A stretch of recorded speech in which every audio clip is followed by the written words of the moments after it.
Ya, terima kasih pemirsa Anda masih bersama kami dan memang kita saat ini masih dalam suasana hari ulang tahun Celebes TV yang ke-9 tahun. Bukan waktu yang cepat ya. Betul sekali. Dan kita membahas ini di rumah. tema yang betul-betul sangat penting karena memang bagaimana tantangan kita sebagai pelaku media menghadapi situasi pandemi saat ini. Betul, karena bicara soal pandemi sih memang kan ini dampaknya banyak, termasuk ke lembaga penyiaran juga. Betul. Tadi sudah ngobrol dari teman-teman di lembaga penyiaran televisi, radio. Nah sekarang tadi kita sempat menyinggung dikit tadi, melanjutkan dari yang disampaikan Prof Yuda soal penyebaran berita hoax.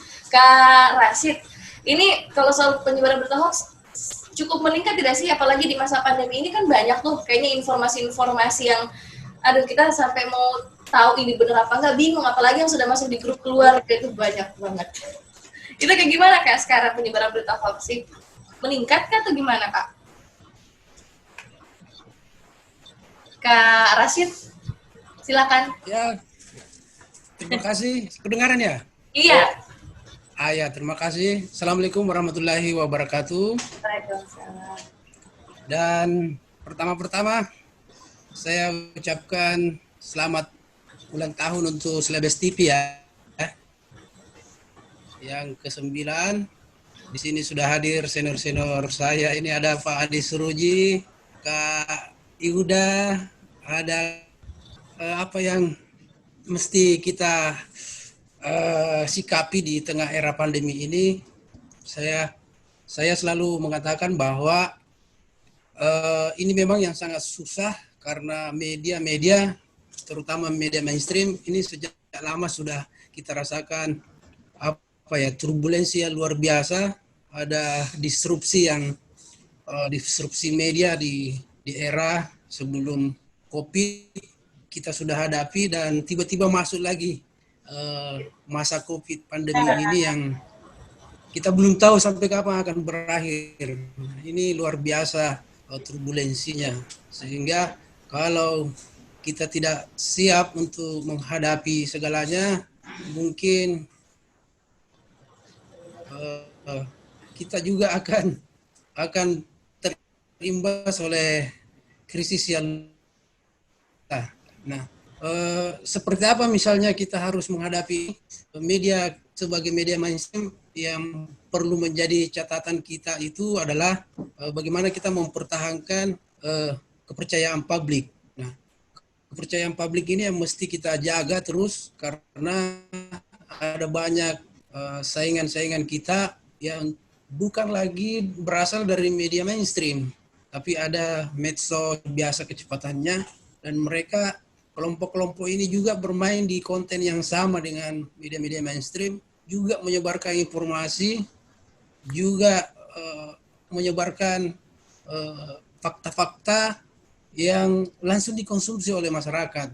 Nah, sehingga kalau kita tidak ada pembeda dengan mereka, itu tentu saja kita akan kalah karena mereka bermain dengan kecepatan. Medsos ini sangat cepat, tetapi tidak akurat. Nah, saya kira celah perbedaan itu yang mesti kita raih. Di perbedaan itu yang mesti kita manfaatkan sebagai peluang. Tidak apa kita menempatkan diri sebagai pelurus dari berita-berita hoax atau berita-berita yang tidak bisa dipertanggungjawabkan oleh media sosial.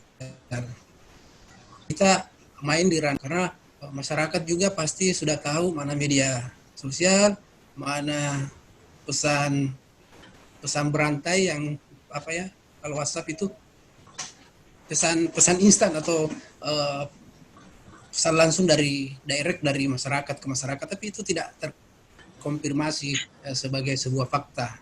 Nah, sebagai media mainstream itu yang kita mesti dahulukan, harus terkonfirmasi sebelum dipublish menjadi bacaan atau menjadi konsumsi publik. Itu yang pertama. Kemudian yang kedua, media juga ini harus menjadi tebar rasa optimisme di masyarakat. Karena kalau kita hanya memberitakan terus yang pesimis atau memberitakan yang membuat masyarakat takut, pesimis dan sebagainya, ini seperti seperti kita membaca medsos kan, karena di medsos semua itu ada. Nah, sehingga kita harus membeda antara bacaan medsos dengan bacaan mainstream, ya seperti itu. Jadi kita selalu mengambil sisi lain dari itu. Nah, medsos juga tidak bisa kita anggap sebagai lawan, karena kalau kita menganggap sebagai lawan, ya tentu saja kita akan kita akan kalah karena mereka bermain dengan kecepatan. Justru kalau di kita main di website dan sebagainya, medsos itu hanya sebagai pintu masuk untuk membaca kita punya konten-konten, atau menjadi tempat keluar kita punya konten-konten. Jadi medsos itu banyak memberi, harus kita akui, banyak memberi kita traffic, terutama di online. Dan saya kira semua media sekarang sudah punya media online, sudah punya itu. Jadi kelebihan medsos itu yang mesti dimanfaatkan dengan baik tanpa menganggap dia sebagai lawan gitu. Karena memang bukan lawan, dia partner kita dalam membangun atau menyebarkan informasi. Wawancara kasih besar suaranya. Sementara, Pak. Saya serahkan ke moderator. Terima kasih. Baik, terima kasih Kak Rashid. Tadi kita sudah sama-sama mendengarkan ini pada saat situasi sekarang ini banyak sekali informasi hoax yang beredar di media sosial maupun di media-media lainnya. Saya mau ke Pak Hamzah Ahmad. Ini pendapatnya seperti apa Pak menghadapi informasi yang memang saat ini banyak sekali berseliweran di luar sana yang memang kita lihat bingung juga kita memilih apakah berita ini benar, apakah berita ini tidak benar, dan kita juga tidak bisa menyepelekan informasi yang ada di media sosial. Seperti apa Pak Hamzah? Silakan. Assalamualaikum warahmatullahi wabarakatuh. Selamat sore semuanya. Ini luar biasa, sore ini banyak pakar, banyak tokoh-tokoh hebat yang berkumpul. Saya pikir ini adalah satu momentum yang sangat besar, hari ulang tahun Celebes TV yang ke-9. Saya menganggap Celebes TV adalah aset Kota Makassar karena selama 9 tahun itu membawa branding image Kota Makassar. Namanya saja sudah Celebes TV, kemudian dengan ikon terkini dari tradisi Sulawesi, dan juga salah satu ikon acara yang sangat fenomenal menurut saya adalah obrolan Karebosi. Itu adalah sebuah legacy yang ditanamkan oleh Celebes TV untuk Kota Makassar kepada halayak. Nah, ini terkait dengan tantangan ya. Tentu saja pemerintah Kota Makassar punya kepentingan yang begitu besar terhadap TV-TV lokal, khususnya di era digital ini, revolusi digital. Tadi disampaikan oleh Prof bahwa saat ini kita mengalami tantangan disruption. Jauh sebelum pandemi ya, kita sudah meributkan tentang ancaman digitalisasi, tentang begitu arus informasi yang menerjang begitu hebat sekali, sehingga saat ini hampir setiap orang memiliki kantor beritanya masing-masing ya. Walaupun itu agak gimana ya, menurut saya itu sesuatu yang sedikit berbahaya. Kenapa berbahaya? Karena kita tahu saat ini ada undang-undang ITE yang itu bisa menjerat kepada saudara-saudara kita yang mungkin tidak begitu paham bagaimana aturan-aturan main ketika berada di wilayah sosial media. Kembali tentang eksistensi media lokal, Celebes TV, itu kenapa kami sangat mendorong agar ini bisa tetap bertahan. Bahkan pemerintah Kota Makassar pun punya kewajiban moral ya untuk bagaimana Celebes TV itu bisa survive. Karena kita tahu saat ini arus media itu kecenderungan orang yang biasanya banyak mengakses media mainstream, sekarang ini ada perbandingan, masyarakat sekarang lebih mudah mengakses informasi itu di handphone, dan itu begitu informasi yang bertebaran yang agak susah untuk dipertanggungjawabkan kebenarannya.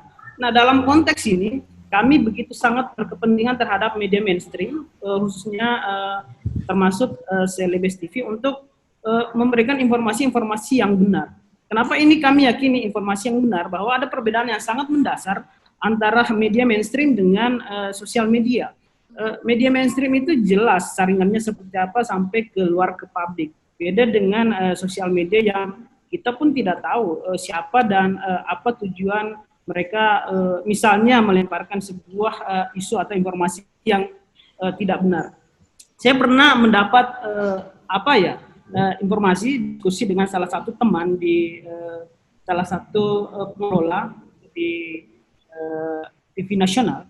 Yeah. Pada saat momentum terjadinya demonstrasi mahasiswa yang terakhir ini, di mana waktu itu ada pesan salah satu lembaga pemerintah yang meminta agar running atau live tentang kegiatan aktivitas demonstrasi itu dihentikan sebelum maghrib. Itu ada pesan ya disampaikan dan itu kemudian dijalankan.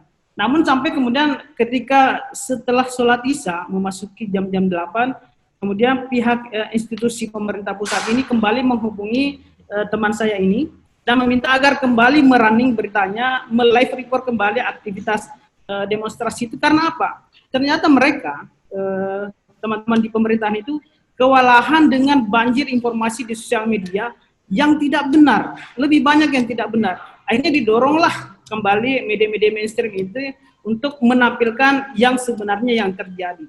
Ini adalah salah satu cuplikan gambaran tentang begitu tergantungnya dalam tanda kutip, begitu butuhnya pemerintah terhadap eksistensi dari kehadiran media-media mainstream.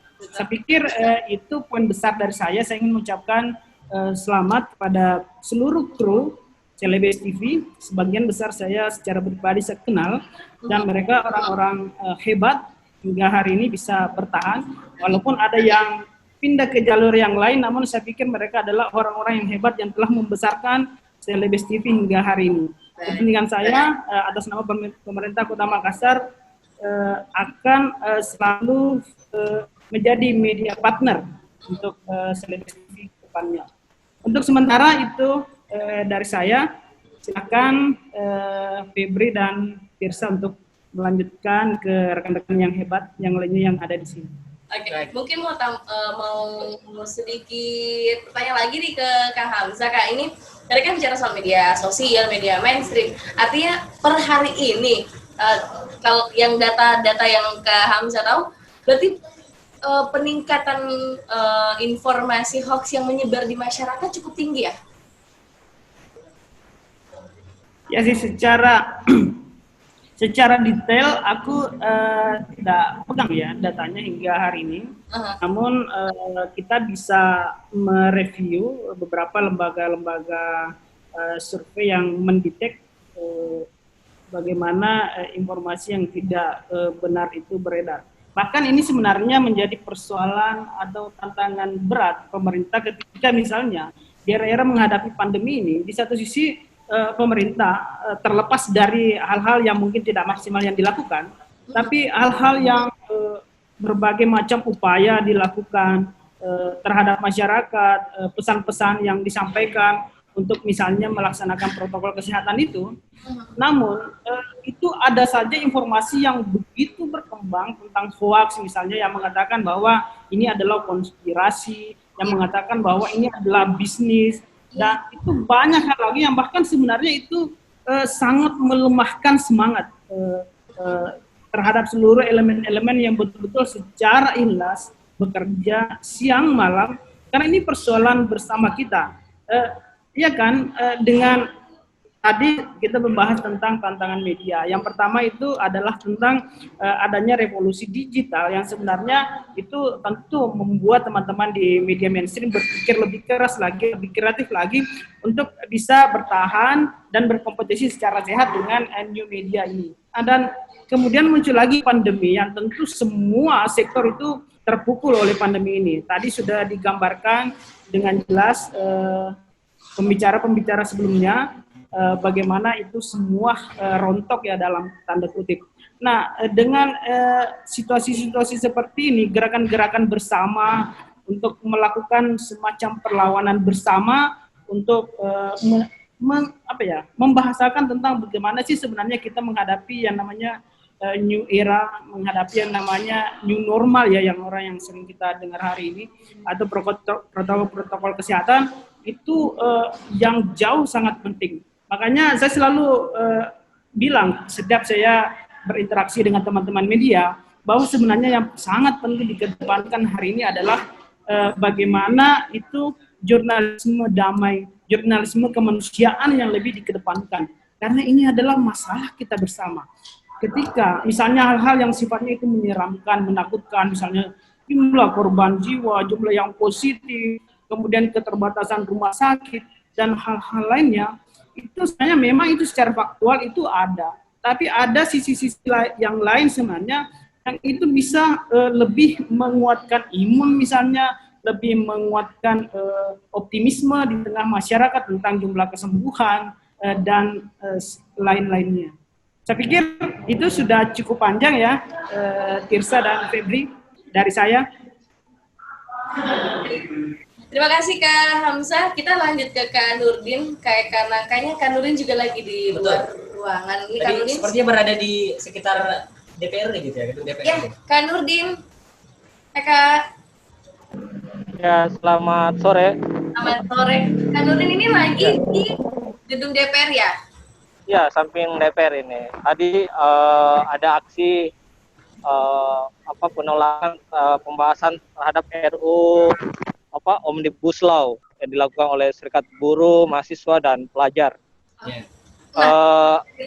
Sekarang aksinya kalau dari Kak Nurdin sendiri melihat nanti kalau misalnya nanti RUU Omnibus Law benar-benar diterapkan gimana nih Kak? Ya, selain dari kajian teman-teman, selain berdampak pada buruh, termasuk media, ini juga jadi persoalan. Aji semenjak RUU ini digaungkan, Omnibus Law ini digaungkan, Aji sendiri sudah mengkaji dan mengkritisi beberapa pasal yang dimasukkan dalam Omnibus Law ini. Salah satu pasal dari Undang-Undang PET yang dimasukkan adalah soal denda kepada perusahaan media. Yang dulunya denda itu dicantumkan hanya 500 juta. Nah, sekarang di Omnibus Law yang dirancang oleh saat ini itu mencapai 2 miliar. Nah, bagaimana mungkin perusahaan media, khususnya perusahaan media yang kecil seperti di daerah, mau bangkit ketika ancaman denda itu sangat besar. Satu kali saja bersalah dan dilapor dan bisa didenda dengan 2 miliar, itu bisa saja langsung tutup, bangkrut. Ini ancaman besar. Dan itu kami teman-teman Aji sendiri mengkritisi poin pasal ini yang dimasukkan di Undang-Undang Omnibus Law. Saya pikir ada banyak hal yang dikaji oleh teman-teman, tidak hanya soal buruh, tapi perusahaan media yang saya bilang tadi, itu akan berdampak dengan lahirnya Undang-Undang Omnibus Law itu. Kedua, yang paling krusial adalah soal kepemilikan. Kepemilikan itu tidak lagi masih dimonopoli orang-orang yang kelompok-kelompok tertentu. Misalnya saat ini kan televisi, khususnya di televisi nasional, itu dikuasai oleh kelompok-kelompok politisi gitu. Itu akan berbahaya ketika Omnibus Law ini juga disahkan. Nah, rohnya kan penyiaran lokal itu digaungkan dalam undang-undang penyiaran juga adalah bagaimana menghidupkan penyiaran di daerah gitu, sebagai bagian dari bagaimana mengangkat suara rakyat di daerah. Tapi kemudian ketika Omnibus Law ini disahkan, itu akan bisa berdampak perusahaan media, sama halnya dengan kembali ke Orde Baru gitu. Kembali semua kebijakan dikembalikan ke pusat gitu. Tidak lagi daerah ya otonomi tidak lagi menjadi bagian yang kemerdekaan di setiap daerah gitu. Nah, itu mungkin jadi catatan buat teman-teman di yang berada di perusahaan media. Ini tapi memang kondisi hari ini kemudian memang menjadi apa ya? Karena di saat pandemi malah DPR dan pemerintah membahas undang-undang yang sangat menjerat rakyat maupun termasuk juga perusahaan media gitu. Nah, terus masuk ke soal apa ya? Tema tadi soal dampak ya. Tantangan lembaga penyiaran gitu di tengah pandemi ini, Kak Nurdin. Nah, kalau bicara tantangan sebenarnya saya dengan tadi sudah dibahas oleh beberapa materi. Saya pikir pandemi COVID memang menjadi disrupsi yang membawa dampak negatif bagi banyak sektor termasuk industri media. Nah, setidaknya ada dua hal yang bisa disorot. Yaitu bagaimana wabah ini telah mengubah cara industri itu bekerja beserta para pekerja di dalamnya gitu. Nah, kita lihat teman-teman pandemi menurunkan omset. Yang lain adalah soal pandemi telah menurunkan omset usaha para pengiklan. Itu mengakibatkan anggaran iklan di berbagai platform media itu semakin berkurang, termasuk televisi. Nah, yang aneh kemudian ketika saya diskusi dengan beberapa pimpinan media di Jakarta, khususnya televisi, di bulan Ramadan, penonton share dan rating itu sangat tinggi di media penontonnya ya. Tapi kemudian pendapatannya tidak ada. Kenapa gitu? Nah, problem besarnya adalah di masa pandemi banyak pengusaha atau yang punya duit itu menahan duitnya gitu.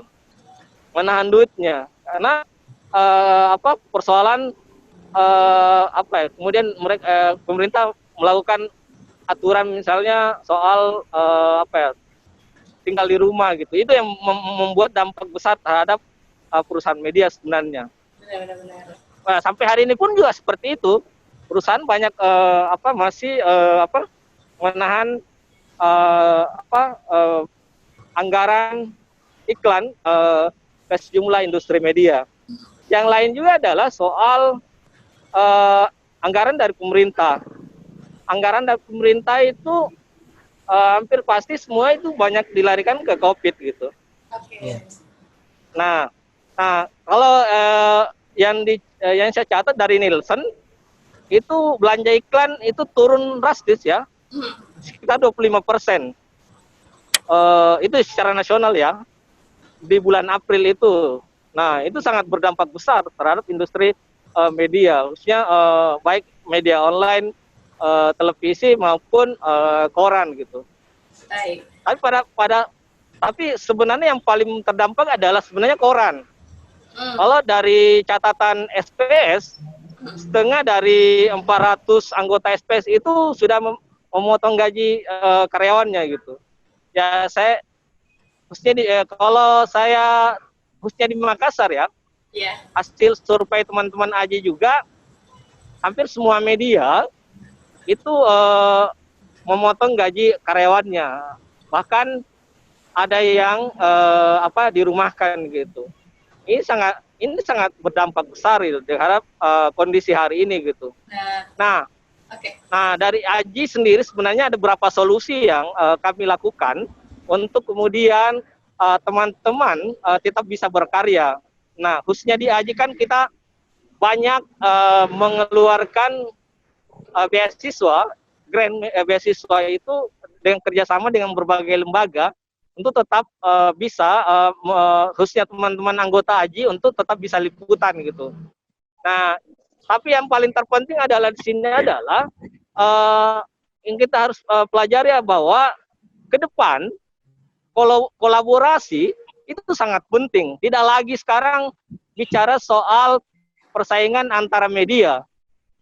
Kolaborasi itu sangat penting untuk seperti yang dibahasakan tadi sebelumnya adalah untuk melawan hoax gitu.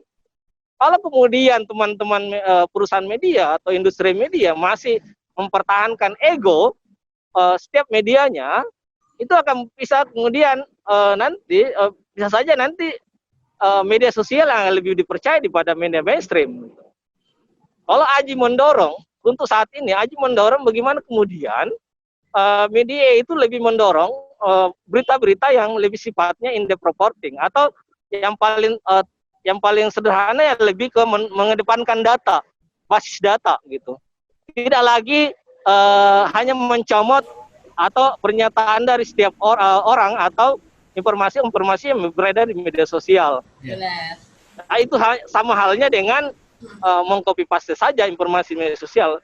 Tapi yang terpenting adalah ke depan yang ketika media, khususnya televisi juga adalah membangun kepercayaan terhadap publik, itu yang pertama. Yang kedua adalah perubahan manajerial itu pasti. Perubahan manajerial industri media itu pasti, khususnya televisi. Perkembangan hari ini, ya mungkin saran juga buat teman-teman di Celebes TV adalah tidak hanya lagi mengandalkan on air-nya gitu, tapi bagaimana kemudian membuat skema baru dengan off air gitu. Okay. Misalnya kemudian mengaktifkan media sosialnya, platform-platform lain di media sosial, misalnya Facebook, lewat fanpage-nya, itu bisa mendapatkan keuntungan juga. Terus lewat YouTube dengan berbagai model informasi yang bisa disampaikan. Terus lewat media-media yang lain. Oke. Tapi yang penting yang saya bilang tadi adalah catatan ya. Ya. Mungkin kita tahan dulu, kita lanjut lagi di segmen berikutnya ya, sekaligus beberapa hal yang sudah disampaikan sama Kanudin, beberapa hal yang memang bisa dilakukan oleh media mainstream. Ini juga termasuk solusi juga yang bisa diberikan ya. Karena sebetulnya kan media mainstream sama media sosial harusnya bergandengan, jangan saling ini apa sih istilahnya, walaupun tidak bisa bersatu, setidaknya bisa jangan saling melengkapi gitu ya. Ya, harus saling melengkapi lah, jangan saling bertabrakan seperti itu. Nah, kita bakal lanjut lagi setelah ini, kira-kira apa yang harus dilakukan melihat tantangan dan juga tadi kondisi yang dialami oleh lembaga penyiaran dan juga teman-teman di media di masa pandemi COVID-19 ini. Kita akan lanjut tadi ke Pak Firdaus Muhammad dan juga Bapak Aswar Hasan setelah beberapa iklan yang kami hadirkan untuk Anda pemirsa di rumah. Jangan kemana-mana, tetap bersama kami di obrolan Karim Musik.